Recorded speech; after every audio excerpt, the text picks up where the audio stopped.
back, everybody, to the Calaveria podcast. I'm your host, Jose, and as you guys will soon notice, I am alone on this episode.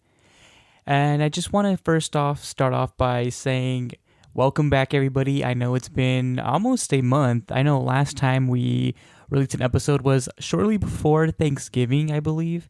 And yeah, I mean, as you guys seen, if you guys follow us on our Instagram, we did not upload an episode this past weekend, I believe. Yeah, right. So we record every other week. But that's for good reason. We had some issues where Samantha was actually sick, so there was that, and then along with like some scheduling conflicts where I wasn't able to record an episode on my own. So I mean, we were able to work things out, and here we are now. Samantha is not going to be on this episode, and because she's working on her finals right now, as many of you guys might be. So good luck to everybody working on school. Finish out strong. And yeah, I mean, I'm going to be alone on this episode, but nonetheless, I have a pretty good episode for you guys. But before we get into that stuff, I just wanted to talk about a few things. So first up, I wanted to just clear up a mistake that I had made in the last episode. So in the last episode, I covered the Vampire Boy, or the Baltimore Vampire Boy. And in it, I talked about the sickness or the illness that young Bernard had. And in it, I kept saying diphtheria. Like, I personally didn't know how to pronounce it. And it wasn't until after the episode was published that I randomly, it just always seems like something like this always happens. I had to stumble upon, on TikTok, a video that talked about the illness. And that's when I realized how to properly say it. So it is not diphtheria or diphtheria, it's actually diphtheria. So there you go, you guys. I'm sorry about that. So I'm glad we got that cleared away. But other than that, I believe that's all we had as far as mess ups or sort of announcements. I did just want to say that I hope everybody had a nice Thanksgiving or just holiday season, right? And especially right now as we're going into further into the holiday season. And for like those of us that do celebrate Christmas is around the corner. I always love this time of year because we always spend at least personally, right, I always spend lots of time with friends and family, and it's just overall like good vibes. And yeah, I mean, for those of you guys in school, I know you guys like it too, because once you're done with finals, you got winter break, and then you have some time to relax before starting the next semester. So overall, I always enjoy this time of year, and I just hope everybody had a great time. I said Thanksgiving. I know it might seem like, well, why are you talking about Thanksgiving? It was only a couple weeks ago, right? But we didn't release an episode around that time. It was before this, so yeah, I just wanted to say that. And I hope everybody has a great holiday season. We are going to be releasing one more episode after this one. To finish off the year. I don't think it's going to come out around Christmas time. It might come out like the week after Christmas. So yeah, just look out for that. So now that we got all that stuff out of the way, I think it's a perfect time to get into our episode. So today I have a stories episode for you guys. I know we haven't done this in a while, but I thought, might as well, right? If I'm doing a solo episode, Miles not here, we have a great episode for you guys once she does come back. But without further ado, let's get into the episode.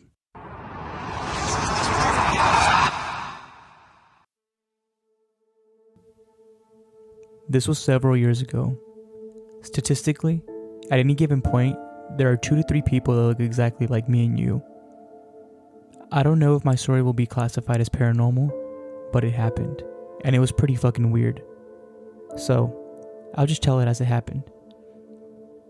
Back in 2014, when I was younger and malls were still a thing, I found myself at the mall. It was the middle of the day. I was in Macy's with my then girlfriend. Nothing unusual at the time. We were on the 3rd floor and just got on the escalator going down. A part that I always remember about this specific flight of escalators were the walls. They were completely mirrored and provided an almost funhouse effect when you're riding the escalators. Keep in mind that next to the escalator, there is another one. This one going up to the 3rd floor where I was leaving. Riding the escalator down and near my girlfriend, I was enjoying the infinite reflections within the mirrors dancing all around me. In the mirror, I found what I believed to be my own reflection, only I felt this reflected image of mine was somehow not me. Keep in mind, the escalator is going down. Trying to find the source of my not quite me reflection, I naturally look downward. Coming towards me, I see someone who looks exactly like me. His eyes are looking straight ahead, so he didn't see me. I stood in amazement as I rode down and he was riding up. He was with a girl that also looked similar to mine. Time slowed down as I made a mental image of what I was seeing. I knew I was meeting my doppelganger, and that this must be an important moment. I should probably pay attention because I wanted to remember every possible detail. The face, the nose, the hair, they were all the same as me. He had my physical build too. He looked exactly the same height, weight, skin tone, and muscle tone as me. What really blew my mind was his clothing. I believe my jaw dropped. I've been told by my friends that I have a very specific style, although I've never really understood what that meant. It's probably because I'm a retired skater, punk rock type of guy, and don't really follow pop trends. Anyway, the point is, my doppelganger was wearing clothes I actually owned, and wore at the time. When I made this connection, I was overwhelmed with every kind of emotion, all at once. He was going towards me, and I was going towards him. As our motorized stairs carried us further, he noticed me. We made eye contact. When he saw me, his jaw dropped. We drew closer. Our eyes locked when we passed by each other, like two ships in the night. I wasn't scared because his reaction was completely genuine, and he had the same stupid look of bewilderment I wore. We didn't say a word, but I could tell he was pretty fucking surprised to see me. At least my doppelganger seemed pretty chill and not threatening. We turned our heads as far as we could and then got off on our respective floors. Immediately after I got off, I said to my girlfriend, "Did you see that guy?" Her face was white, and she said she didn't want to talk about it.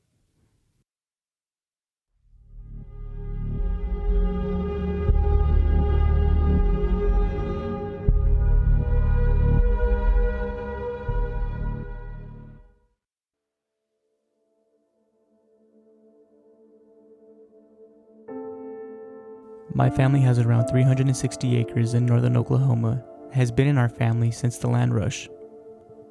Growing up, the family would meet there for Thanksgiving and Christmas, but as the family expanded, it quickly outgrown. Nowadays, I'm about the only person that goes there, and I go there regularly to train with my firearms. I went there earlier this year and had an experience that shook me so badly that I haven't spoken about it until recently, and will never go back there alone. I arrived around 2 p.m. and set up my targets, but something felt off. I use an electronic headset for hearing protection that also amplifies ambient noise, and I noticed that everything seemed to stop. No wind, no bugs, no birds, nothing. Just complete and total silence, which is very unusual for the area. I run my normal drills, and as the sun starts to set, things get stranger. Odd smells like a dirty litter box plus body odor started coming around, and I noticed that the coyotes were crossing the field west of me, almost as if they were consciously avoiding entering the woods nearby. Then I started hearing interference coming over my headset, and what sounded like disembodied voices speaking in an indiscernible language that I couldn't hear with the naked ear. Now, I'm starting to worry. I started gathering my things, and I hear what sounds like a woman's blood-curdling scream coming across the woods. I've heard mountain lions and bobcats squaring off, which we do have on the property, but this sound was neither of those things. Around the same time, I got what I could only describe as a nauseating, omnidirectional feeling of being watched, shortly followed by very, very distinct footsteps trudging through the foliage in the tree line approximately 30 yards from my position. I've been an avid hunter since childhood and familiar with noises of the woods, and the cadence of the footsteps were indicative of a large, bipedal creature, oddly human-like. Very concerning, considering I'm in the middle of a large swath of property that's 25 miles from the nearest populated area. I pull my phone out to take video, and I start scanning the tree line with my flashlight. Standing behind a tree at the edge of the tree line was a tall, black silhouette with spindly limbs and a pale face, looking directly at me. I managed to capture a great still image of it from the video that I will try to attach. I quickly grabbed my range bag and made a run towards my truck. I get about 50 yards from the truck, and the light post on our property suddenly cuts off. Now I'm blindly running in the direction I believe my truck is in while I hit the unlock button on the fob to find the lights. I get in my truck, speed off, and as I'm watching in the rearview mirror, the light post turns back on. I was doing everything I could to rationalize or come up with a reasonable explanation for the things I was experiencing, but I have no explanation. The kind of fear this experience put me into was unlike any fear I'd ever felt.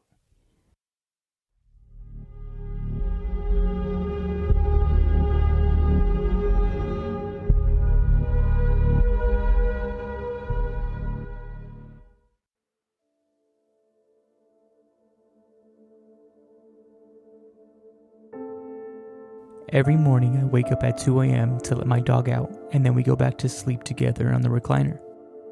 I have neighbors, but they aren't squished up right against my house. There is a field behind my house, and behind that field is a few miles of dense woods. I take my dog towards the field because he doesn't like doing his business right up against the house. So this morning I hop up and take him out. Leash goes on and I grab my jacket.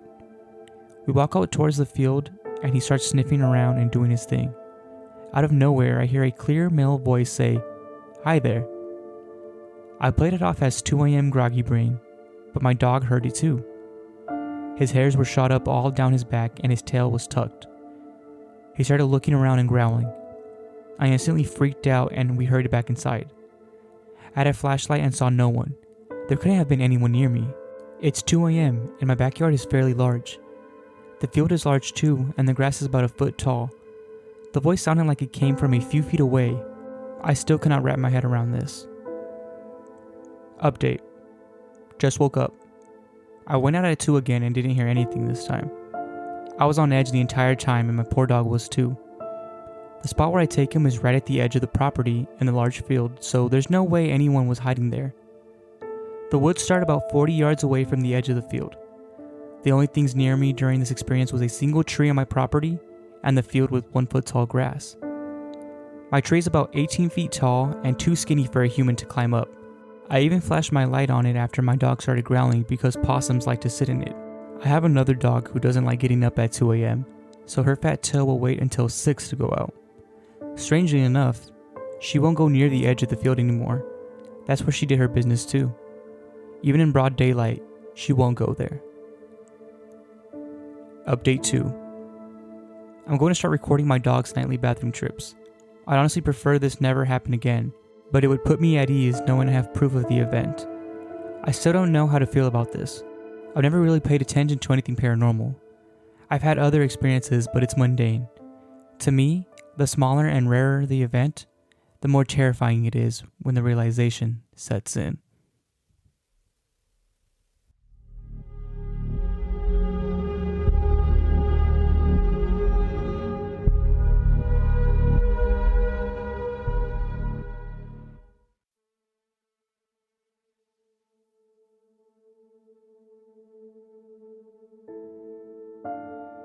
In Mexican folklore, an archetypical witch is the lechuza, or owl witch. It is said a lechuza makes a pact with Satan or other evil spirits in order to gain this ability. They are often portrayed as older women, and it is said that they remove their legs and hide them while they are in their owl form. As a child, I was told legends by my maternal grandmother who swore encounters with witches. Luckily, I wouldn't have any encounters until my adulthood 2 years ago. I was in Mexico in my dad's small hometown, a small town of about 9,000.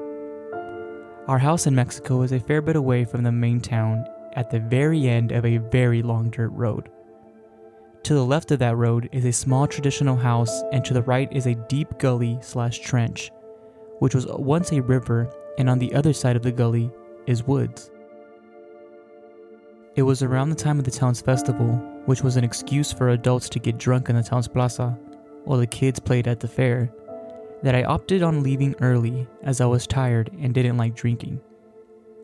I hitched a ride with someone from the town who lived at the beginning of the dirt road, which meant I'd have to walk about a mile. 10 minutes into my walk, I heard what sounded like birds and assumed the birds nearby in the trees were settling down for the night.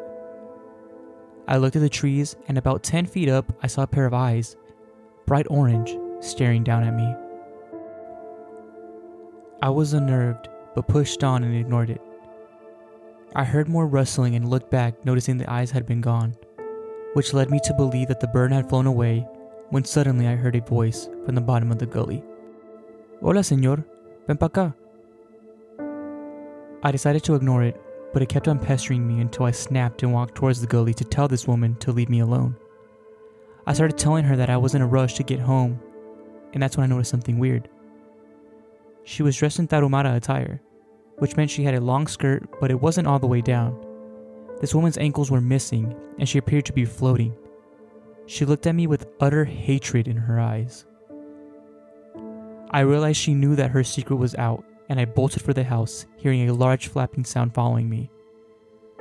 I looked back, and flying behind me was a huge owl with bright orange eyes. I ran into the house, but only had a few seconds of peace before something was banging on the door, screeching like something I'd never heard before. I panicked and remembered my grandmother telling me prayer was the best defense against a witch. It seemingly worked as the screaming stopped. I decided to place salt in the doorways when something broke the kitchen window above the sink. Attempting to come through the window was that same owl, but this time, it was attempting to say vaguely human words. In a panic, I took the salt I was using on the doorways and threw it at her. Immediately, it backed away from the window and perched itself on the fence, staring daggers into the window. I sat on the couch on edge all night and eventually passed out. The next morning, I woke up hoping it was all a horrible dream, but upon entering the kitchen, I saw the glass from the broken window, and when I stepped outside, I saw large scratches on the front door. I walked over to the fence where this owl was perched, and on the fence and on the floor surrounding it was blood. Unnerved, I started sweeping the glass out from the front door when I saw her, an older native woman across the gully among the trees, just staring at me. Her face was covered with small cuts as if she had been assaulted by tiny shards of glass. I knew this was her, and I stared her back down until eventually she retreated into the trees, and I never saw her again. Every time I go back, I still place salt in the doorways and pray as soon as I enter the house. Often in that house, I feel watched, and other people who stay report voices outside and knocking on the roof. I know she's sitting in the trees, waiting until she can attack me again.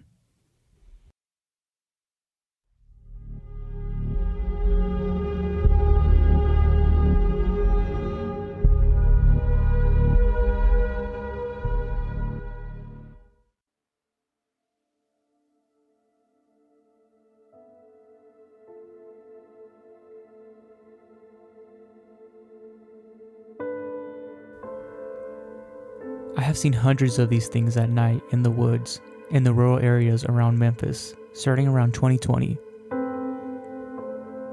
They are tall humanoid creatures with blacked out eyes, and they move slowly and in strange, jerky movements. First time I seen them, I was visiting a veteran friend of mine who was down on his luck about midnight of Thanksgiving in 2020. He had been living in a run-down camper vehicle at the edge of the woods on his brother's property. Between his camper and the tree line, there was the remains of an old trailer that had been destroyed by a tornado, with a streetlight on top of the pole that was used to run electricity to the destroyed mobile home. On the other side of the pole was approximately 15 yards of a field and an old dirt road that split in half with tall grass and brush at the edge. I thought they were people hiding at first, as they seemed to be grouping more in the darker areas where the light from the pole was not as bright. I asked my friend about them, and he shrugged it off and said that they were always there and they didn't bother him. He also told me that no matter what you did, that you couldn't get close to one. So being a combat veteran with 2 deployments under my belt and my personal firearm for my vehicle, I attempted to approach these things. As it got closer, I noticed that they were solid white creatures with solid black eye sockets that moved in jerky but very slow motions. There had to be 50 or more in the field, down the dirt road and at the end of the edge of the tree line and beyond. Determined to let something fuck around and find out, I continued to walk towards them, and all of a sudden, they all looked at me with black empty looking sockets and instantly caused me to feel more fear than I had ever remembered having in my entire life. I did not approach them that night. I turned away and got out of the area and took my buddy with me to stay a few days at my place. Since that first time I seen them, I have seen them about a dozen times since. Always at night and around wooded areas at all different locations. I have since tried to run and catch them and failed. Because the creatures simply disappeared the moment I closed in within 5 to 10 yards and lost direct eye contact with a mere flash. It's like they can phase in or out or something. If you get in close, you can see that the weird jerky movement is parts of them, disappearing and then reappearing in different positions. I think they disappear anytime they move, so they cannot be seen if they walk. I have pumped incendiary rounds from my AR-15 into one of them, without a single shred of evidence of it left behind. These things do make audible noises that can be recorded, but do not show up on video from a cell phone or an old analog camcorder with cassette tapes. Animals do see them. However, I have tried to show them to people, and only about half of those I have shown have seen them. I have wondered if I was losing my mind and if anyone else has seen them and or has tried to experiment with them. I have searched all over the internet and only found a few cryptid creatures that share one or two similar things to them, but nothing that was close enough for me to be satisfied. The only thing that was really close was the origin of white zombies. Sort of. There have been people who tell me that these are shape-shifting creatures, but they don't change or bleed. They seem to be different sizes, some larger, some smaller, and they group up in what I've come to call family clusters, 4 to 5 of them, usually with 2 taller ones and 1 or 2 smaller ones. Please let me know if you have any ideas on what they could be or if you have seen them before.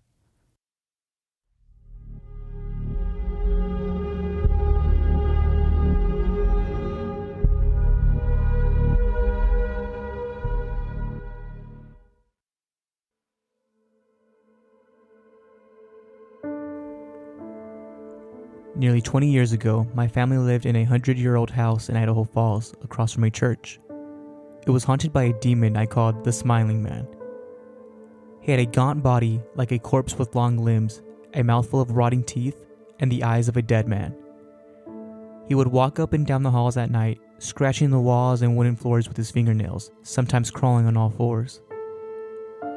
I slept in a room 3 stories up in the attic and suffered from horrible nightmares due to the Smiling Man standing in my doorway and hearing him walking in the middle of the night. My parents told me years after we moved out about how I would stand outside their bedroom and scream and cry and beg them to let me in. My mother said that at first she thought I was making things up, but then realized something was wrong and let me sleep in their room until we moved out. The house was built in 1907 and was previously owned by a man who kept tattooed body parts in pickled jars and had a dark basement full of spiders. Although my parents put my playhouse and other toys there, I refused to go down to the basement steps and was terrified of even walking by the door. This is not a made-up story, this is 100% real. I would disclose the location, but I don't want to scare anyone currently living there. At the time that we lived in the house, I was 3 years old, but the effects of the Smiling Man would last a lifetime. For the last 2 decades, I have experienced and seen things that should not exist. If it was only me that has physically encountered these ghosts, I would write it off as my own imagination. My family and friends, all very rational Christian people, are also affected. I suffered from nightmares and night terrors for 10 years after we left the Idaho Falls house, only managing to get them under control when I was 12. When I was 10, me, my brother, and our 2 childhood friends saw what appeared to be a grim reaper in our neighborhood. After approaching the figure, we realized that it was clearly a spirit and that it was indeed real. This ghost we named Danny and still haunts my old neighborhood to this day. As a teenager, both apartments were haunted by a ghost named Steve. At the first, I would wake in the middle of the night to the sound of feet shuffling around the living room. I thought I was dreaming until my mother asked me one day what I'd been doing walking around the house in the middle of the night. In the second, the ghost knocked ornaments off our Christmas tree, toppled presents, and locked me out of my house when I had a friend over. At my Starbucks, which was inside a Target, I began seeing a black shadow figure running around out of the corner of my eye. I nicknamed this character Wilson. Wilson tortured me for months, pulling my apron, throwing bottles from the shelves, and once even tossed milk cartons out of the garbage and spilled the remaining milk all over the floor. I thought that I was imagining things at first, until a new girl began talking about Wilson and described him to me. After that, everyone began to see him. He threw the ice bucket at my friend from a distance of 6 feet, opened and closed the heavy doors, appeared as a shadow on the wall, called my coworker names, walked in and out of the back door in front of guests, and even whistled a tune. My coworkers reported that it sounded like a miner's tune and that they saw the boots on his feet when he ran. I was so curious, so I did researching on the mining accidents in the town nearby, and one name stood out to me. William Wilson, died 1901. The last ghost is the most recent. I moved to Utah 6 months ago, and thought for once I had moved far enough that the ghost would not follow me.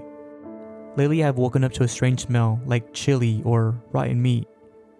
I have also noticed sinks turning on by themselves and things moving around the house, but brushed it off as my imagination. Today I was watching Sleepy Hollow, which is rather ironic because my hamster ball rolled out of his closet and across the floor. I thought my hamster was in it, but realized it was empty and fled the house. I called my mom, who suggested that I pray and ask that it leave. She admitted that she had done it before and that it would work. "What do you mean you've done it before?" I asked, but I already knew the answer. "I did it before a few times in the Idaho house," she told me. "For 20 years, my Christian mother has forbidden me to watch any scary movies in the house or talking about ghosts. I love ghost stories and horror films, and she won't even let me watch BuzzFeed Unsolved without telling me off for inviting spirits in my house. Now she has finally admitted that they exist and that the smiling man was not just my imagination. I can't decide if I'm happy that she finally told me the truth. Ghosts and demons are real, and everyone around me is affected by this. I told the ghost today to go away, but right now, as I write this, there are scuffling noises coming from the living room. I have all the lights on and have been telling it to leave my house and to leave me in peace. If anyone can help me with this problem or has any advice or idea why spirits like me, please let me know. I don't think any amount of exorcism will remove their attachment to me, but it would be nice not to have to run out of the house every time something moves."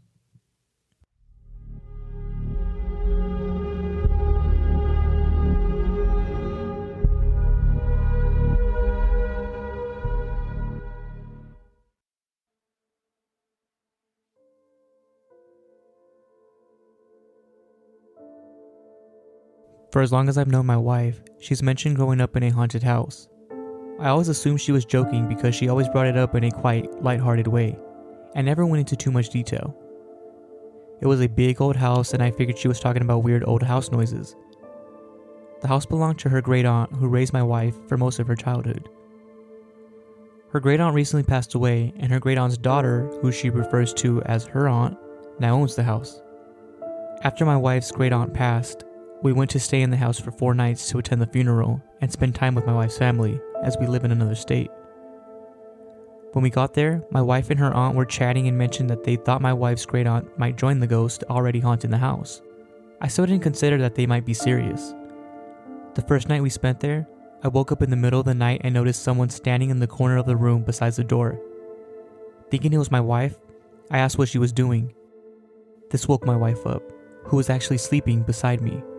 I said, "I thought I saw someone in the room with us, but it just might be my eyes playing tricks on me." She said, "The person in the corner, next to the door? Yeah, don't worry about it." I almost pissed myself. I thought there was some creep in the room and my wife was too sleepy to process it. I grabbed my phone to call the police, but when my phone lit up the room, I saw that there was no one there. There wasn't even a weird shape that I might have mistaken for a person. The door was closed, so it wasn't like there could have been someone who left the room in the moments that I was looking to get my phone. My wife told me it was common to see shadow people in the night, but I shouldn't worry because they don't do anything. She fell back asleep right after that, but I just lay there awake the whole night, wondering what the hell just happened. The next morning, I asked my wife about it, and she said she wasn't kidding about the house being haunted. People who spend the night in the house regularly see and hear ghosts, but they've never hurt anyone or caused any problems. I remained skeptical even after the next night, which had been after the funeral, and my wife and aunt both reported they'd been visited in their dreams by my wife's great aunt. So far in my mind, everything was weird but explainable. The figure in the room could have been a strange trick of the light. My wife and her aunt just had attended the funeral of their loved one, and it made sense for them to both dream about her that night. The third night, I was kept awake for hours by constant sound of footsteps pacing around the house. My wife also heard them, but said it was normal and I shouldn't worry, as she fell asleep easily. A few times during the night, I got up to look around for the source of the noise. I even did a couple laps of the outside of the house in case there was someone outside. I never saw anyone walking around. At one point, I was in the lounge room and heard footsteps from the kitchen, and called out to ask if there was anyone there. My wife's aunt opened up her bedroom door and said she could hear the footsteps too, and just like my wife, she told me it was normal and there was no cause for concern. Then there was the sound of a drawer opening in the kitchen, which we both reacted to, and I went to go check and found the cutlery drawer open. My wife's aunt, who'd come to the kitchen too, simply closed the drawer and commented with mild annoyance that the ghosts were always leaving things open, and went back to bed, leaving me to my existential crisis. I could not come up with a way to explain that. We'd both heard the footsteps, both heard the drawer open at the same time, and there was no one there, and no way out of the kitchen except for past us.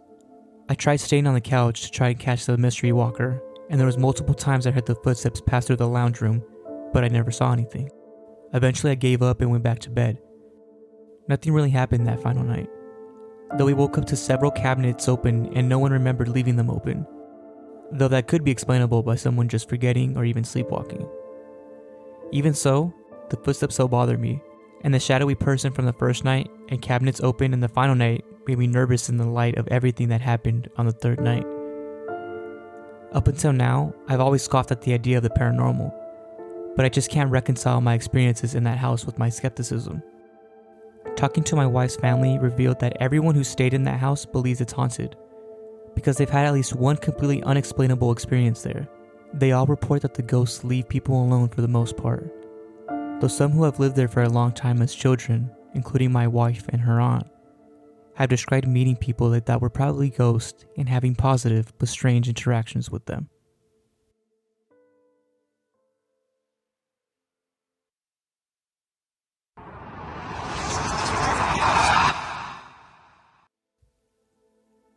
Alright, I hope you guys all enjoyed the collection of Reddit horror stories. They all came from r/paranormal, and the order that you guys heard them in, it's I Met My Doppelganger, I Saw Him Before He Saw Me, by user generation_doom. What Did I Encounter on My Family's Land, by user superkeats93. Something Said Hi There to Me Outside at 2 a.m. by user crabgas. Witch Encounter in Mexico by user snacks and shit. White Creatures in Woods at Night by user Memphis Bassist. My Mother Finally Admitted the Smiling Man is Real by user Philly Severus 666. And finally, I Was a Skeptic Until I Spent a Few Nights in My Wife's Childhood Home by user Emerald Wineglass. So again, I hope everybody enjoyed those stories. I know we always pull from Reddit, and I know we can't stress this enough. I know we talk about it every single episode, Samantha and I.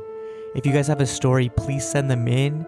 We want to tell you guys stories. And as you guys saw with that one story about the person hearing hi there, it's something so innocent. You know, we always hear things all the time. It could be just, you know, something that we think is just like a trick of the mind, but it is scary to us, right, in that moment. So if it's anything as little as that, send it in to us, guys, because I promise you, if you think it might not be scary, somebody else might. And this is a perfect example of just that. So again, please send those stories in to us at calaveriapod@gmail.com. And as always, you guys, we're never going to leave you without something to talk about. So this week, I have a TikTok that shows this person, right, is recording like a mannequin. It looks like it's like a little kind of like a toy shop where they kind of have they make these like piñatas, right? So there's a little doll or mannequin by one of these piñatas, and it's like of a little girl. And this guy's like recording, and he's kind of like talking to who I assume is like his girlfriend, explaining to her like, oh my god, like it looks so real. He's you know, speaking Spanish. He's saying it looks real, it looks human, like kind of like La Pascualita that we talked about in the previous episode.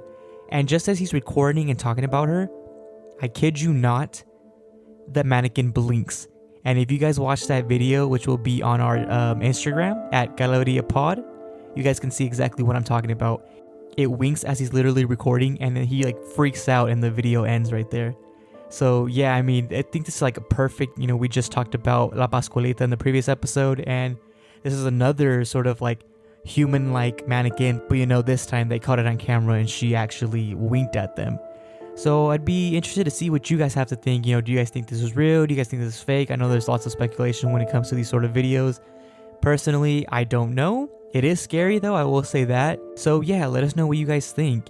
And as always, everybody, if you guys want to support the show, please give us a 5-star rating and a review.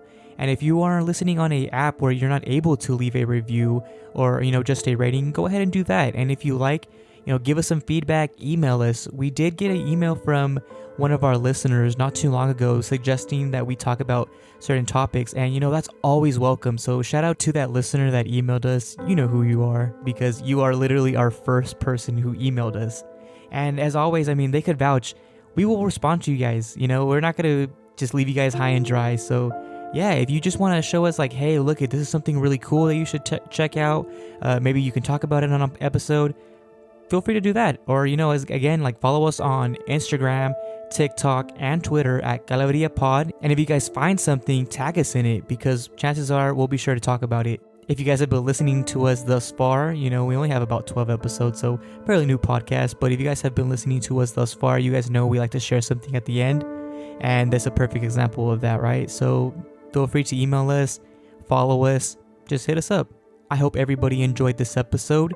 Merry Christmas to all of those that celebrate the holiday, and happy holidays to everybody. I hope everybody has a great time with their friends and family, and we will catch you guys on the next one right before the new year. Peace.